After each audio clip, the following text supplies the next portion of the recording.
Shalom, shalom, tudo bem com vocês, queridos? Sejam muito bem-vindos no meu canal e eu já te convido, desde já, você que não é inscrito, a se inscrever no meu canal, a ativar aí o sininho das notificações para você estar por dentro, estarmos conectados, amém? Quando nós compartilharmos um vídeo, você está ali já por dentro de tudo, amém, queridos? Seja muito bem-vindo. Hoje nós vamos dar início a uma série de reflexões no livro de Eclesiastes. É um tema em que Deus tem tocado, Deus tem falado em nossos corações. Então, vamos se preparar. Você já está com a Bíblia, caderno, caneta na mão, edificado pela palavra de Deus. A palavra de Deus diz: ide por todo o mundo e pregai o evangelho, né? A todas as pessoas, a todas as criaturas. Então estamos aqui juntos, conectados numa só fé, para aprendermos juntos, para nos edificarmos pela a palavra do Senhor. E nós estamos na nossa igreja, nessa série também maravilhosa, falando de Eclesiastes, né, às quarta-feiras, e resolvemos trazê-la também para nós aqui no canal, que você seja edificado. Pois bem, vamos lá, seja bem-vindo mais uma vez, livro de Eclesiastes, capítulo 1. Então, queridos, sabe o que eu acho interessante?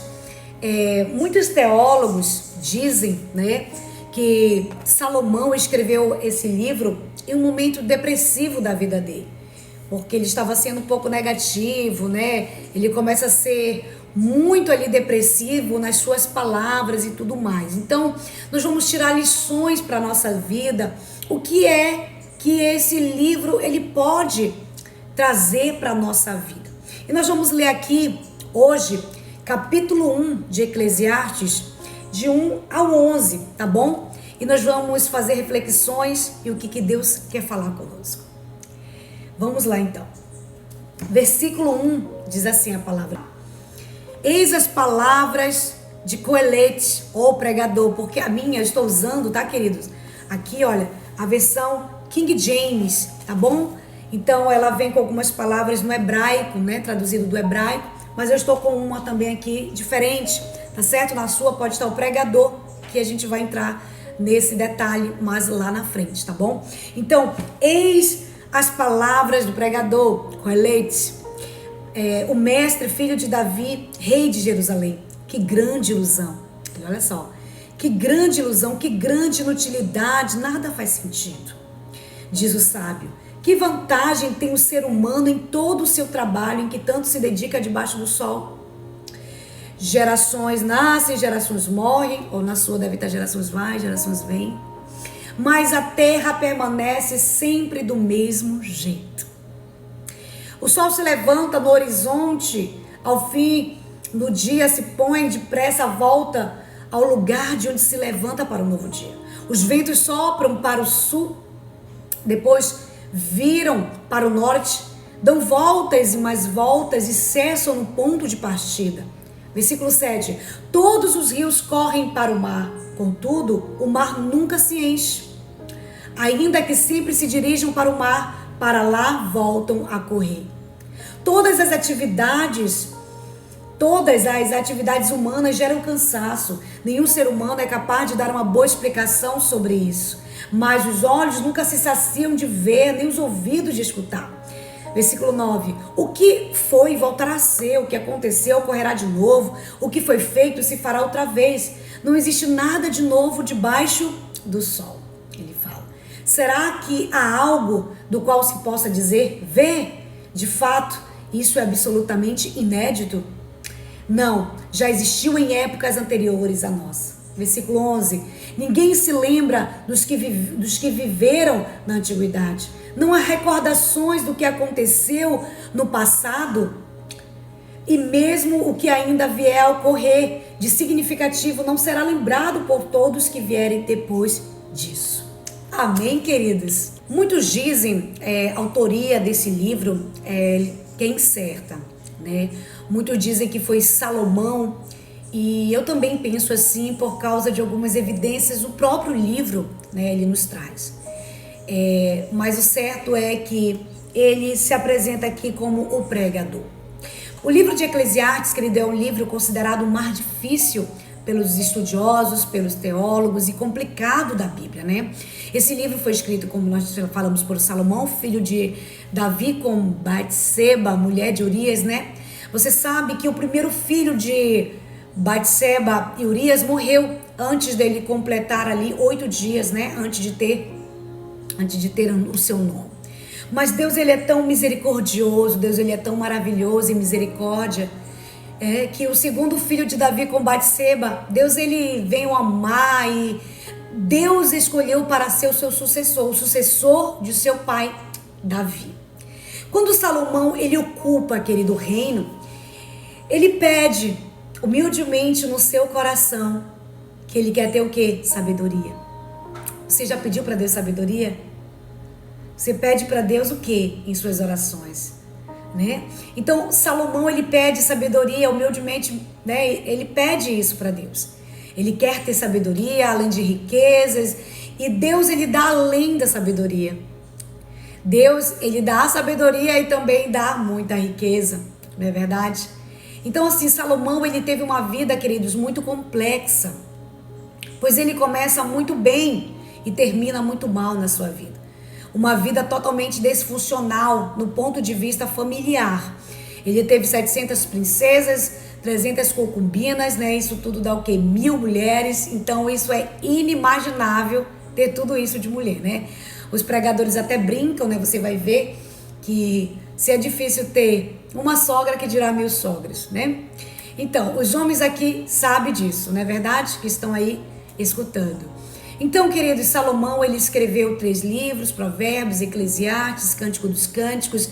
Alguns dizem que ele escreveu Cântico dos Cânticos na sua juventude, Provérbios na sua maturidade, Eclesiastes ali na sua velhice. Então, Eclesiastes é um livro que trata da futilidade, queridos, da vida aqui debaixo do sol. Ou seja, ele trata em uma perspectiva sem Deus, né? E é incrível, né? Salomão, ele classifica dessa forma. Por quê? Porque ele foi também o homem mais rico do seu tempo.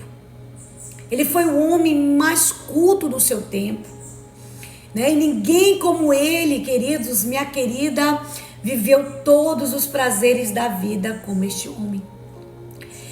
Ele chegou a dizer que tudo o que seu coração desejava, ele tinha, ele teve. Tudo que os seus olhos viram, ele se apropriou. E mesmo assim ele não encontrou um sentido para viver a vida. Então Salomão é uma resposta. Vamos refletir isso nesses dias, nesses estudos. Salomão é uma resposta para aqueles que acham que se tiverem tanto dinheiro vão ser felizes. Salomão é uma resposta aqui nesse livro, né? Onde aqueles que pensam que se alcançarem tamanho nível de intelectualidade, de inteligência, vão ser felizes. Ele é uma resposta para aqueles que pensam que se tiverem mais aventuras, paixões nessa terra, vão ser felizes.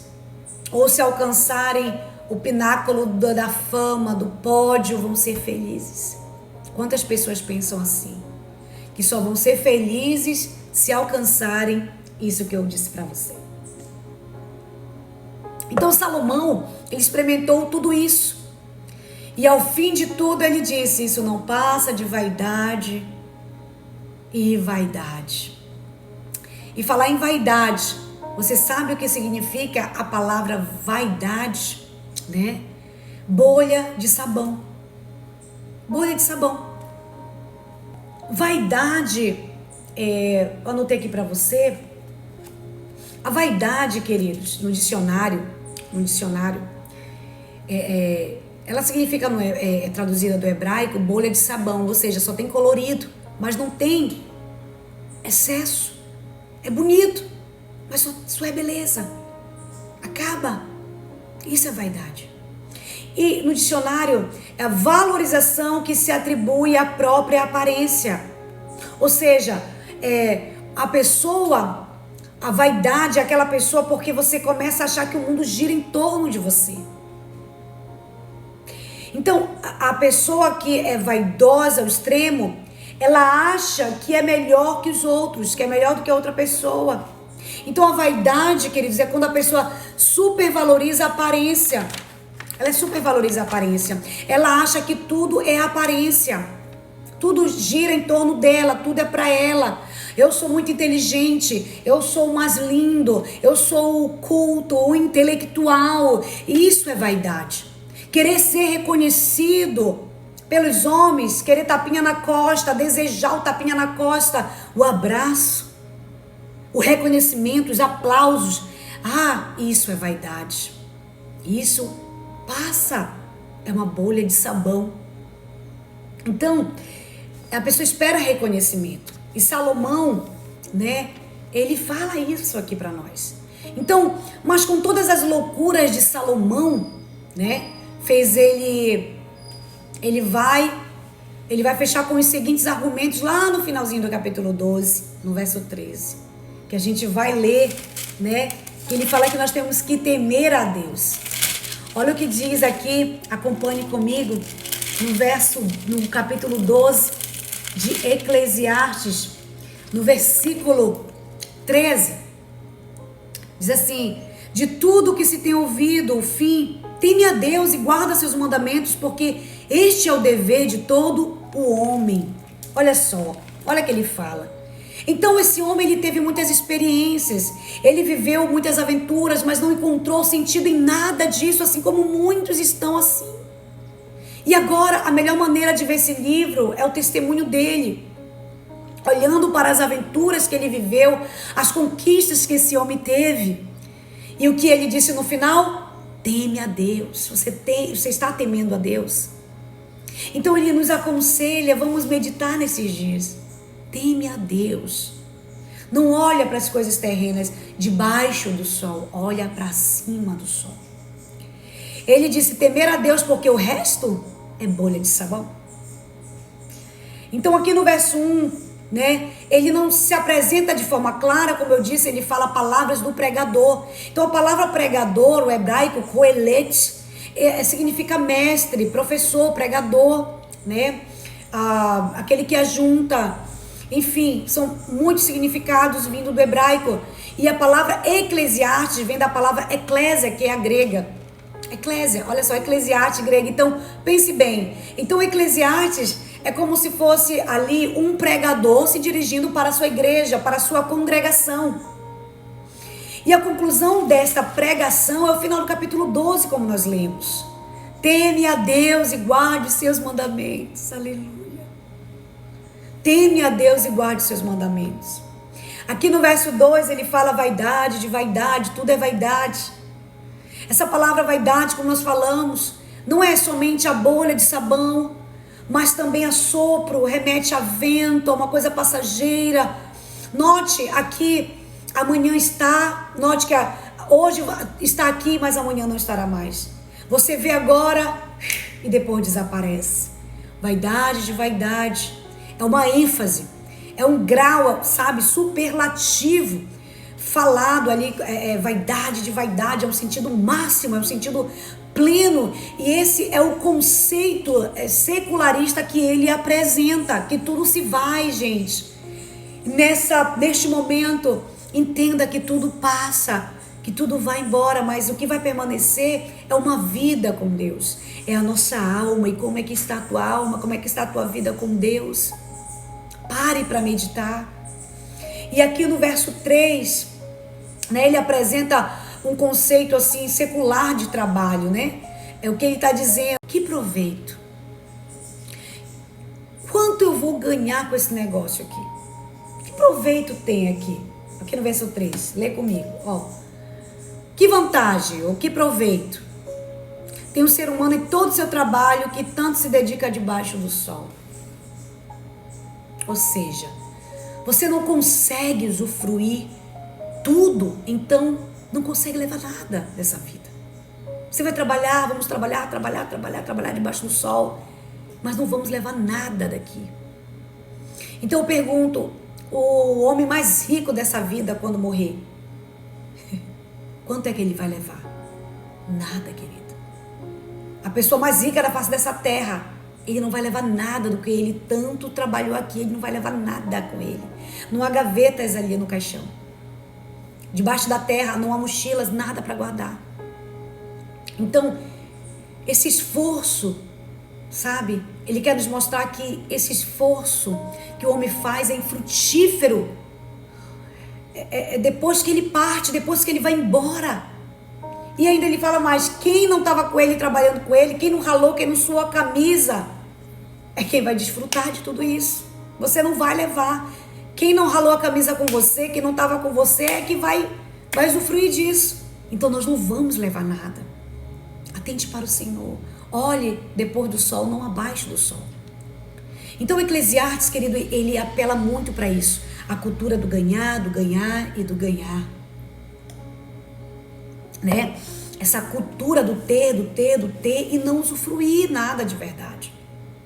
Então ele vem mostrar que se você olhar somente para esse ambiente debaixo do sol, como ele fala aqui debaixo do sol, presta atenção.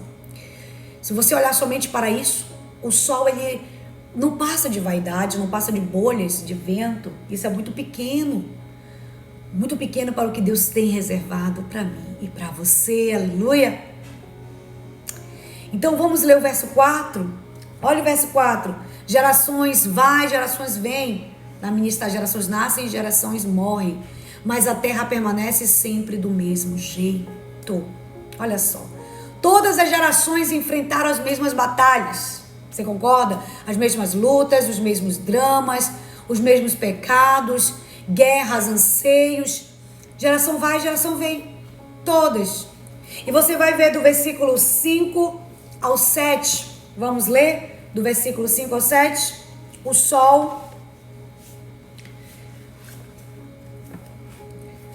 sol se levanta no horizonte e ao fim do dia se põe e depressa volta ao lugar de onde se levanta para o novo dia.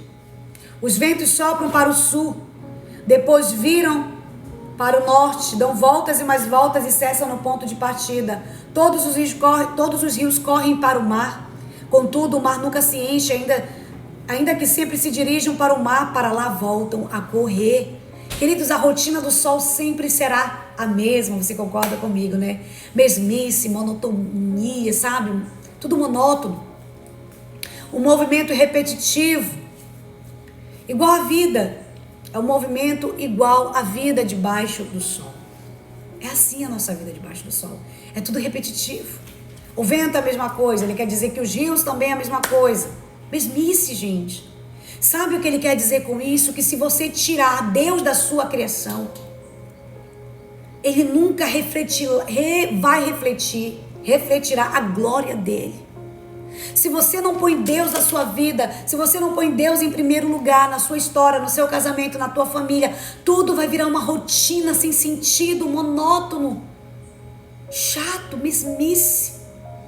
Então, o que os cientistas, os ímpios, as pessoas naturais dizem dos desastres ali da natureza? O que as pessoas dizem? A mãe natureza está furiosa, né? A natureza está com muita fúria, o aquecimento global e blá blá blá. Mas não percebem que é a trombeta de Deus dizendo que quem controla a natureza, quem tem as rédeas dela, é o Senhor, Criador, o Deus do universo. E como Ele tem as rédeas, né? Ele tem as rédeas da nossa vida e da sua vida. E no verso 8 ele vai dizer, querido, todas as atividades humanas geram cansaço. Olha só, nenhum ser humano é capaz de dar uma boa explicação sobre isso. Mas os olhos nunca se saciam de ver, nem os ouvidos de escutar. Se você tirar Deus, tudo fica uma canseira. E ele usa aqui duas ilustrações, né? Os olhos não se fartam de ver. Ou seja, o que é que os olhos veem? Os olhos veem paisagens, nós vemos rostos, nós vemos pessoas, nós vemos filmes, seriados.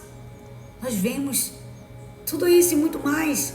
E você quer continuar vendo as mesmas coisas? Você quer continuar vendo, você vai ver, você vai continuar vendo. gente, você vai ver prédio, você vai ver montanha, você vai ver árvore, você vai continuar vendo essas coisas sempre. Não tem como você não ver. Então, seus olhos são insaciáveis, é isso que ele quer dizer. Olha só, os olhos é insaciável. Ah, querido, é insaciável, é rotina. Então, nós vamos ouvir a mesma coisa. Vamos ouvir a música que a gente gosta.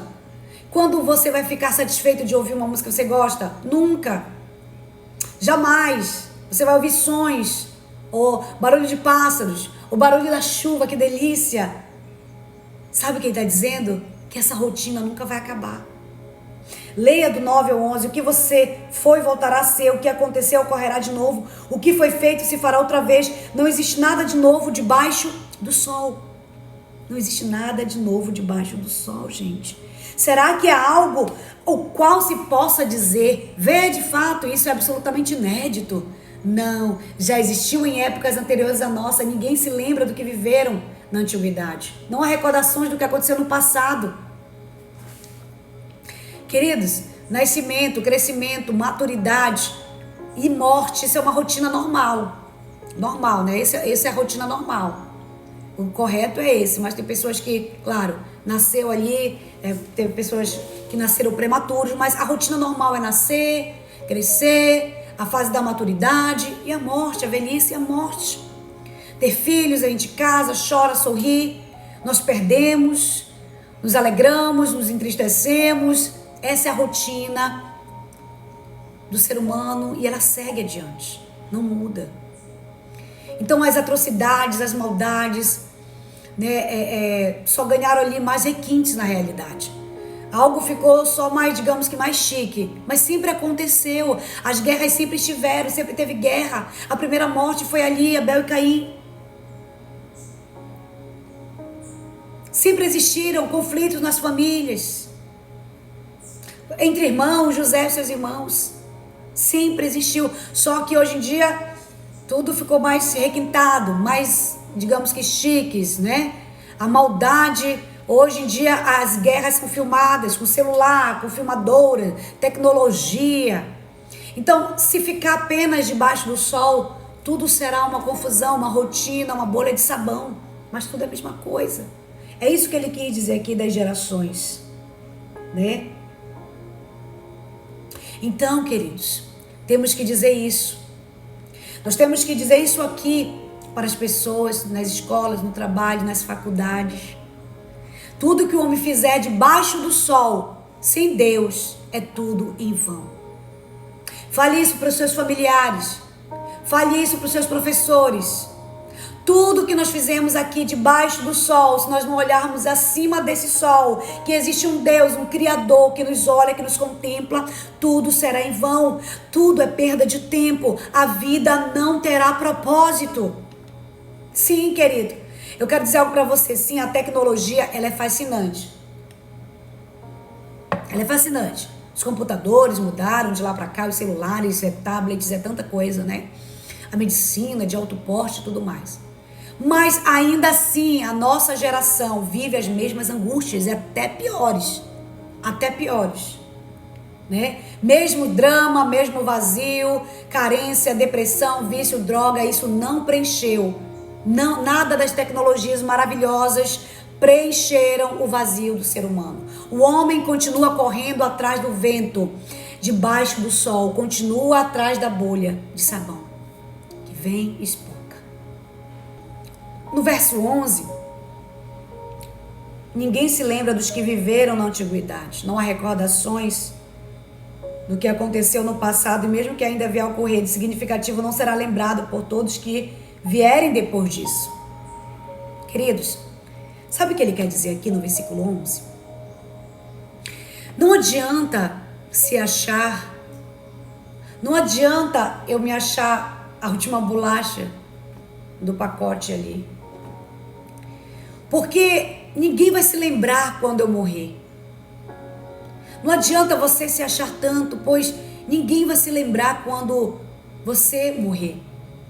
Os nossos bisnetos nem vão saber de fato quem nós fomos. Eu nem sei o nome, por exemplo, não sei o nome da minha tataravó, do meu tataravô, não sei. Então, o que eu quero dizer é que a nossa fama, ela acaba muito rápido. Então não adianta. Ele fala aqui, ó, ninguém se lembra dos que viveram na antiguidade. Não há recordações, então não adianta a gente se achar tanto. Não adianta a gente querer ser melhor que ninguém, sabe? Não adianta isso, gente. E sabe o que eu acho interessante? Agora, a chave, de fato, está no verso 3, tá? Vamos subir comigo? Aqui no verso 3, ó. Que vantagem tem o ser humano em todo o seu trabalho em que tanto se dedica debaixo do sol? Essa pergunta que ele faz. Apenas debaixo do sol. Sabe, a pessoa está olhando somente ali, naquele campo, debaixo do sol. Não olha acima do sol. Agora, quando você olha numa perspectiva depois, após este sol, querido, tudo vai mudar. O sol vai mudar para você. Ele não será árduo, não será cansativo, porque você está olhando para o Senhor. Você não está olhando para ninguém, você está olhando para o Criador.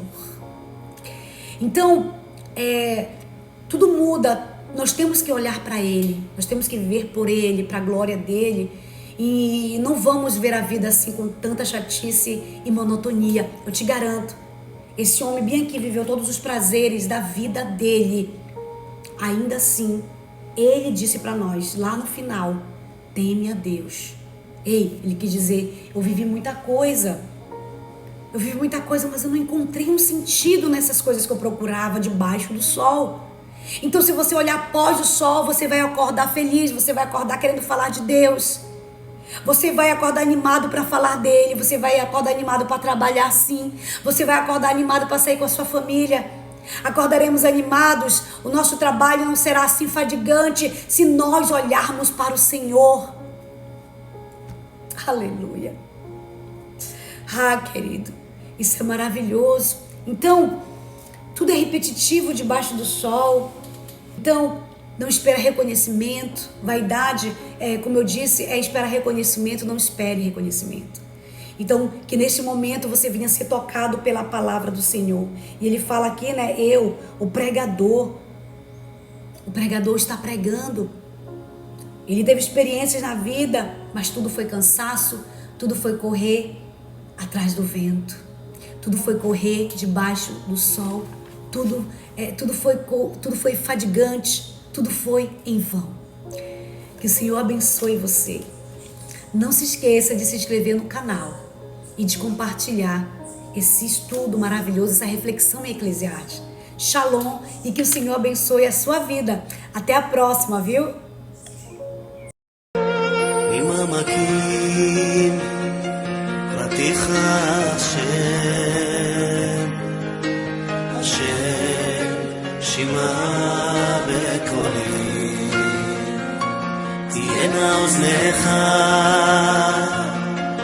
קשובות לכל תחנוני ממעמקים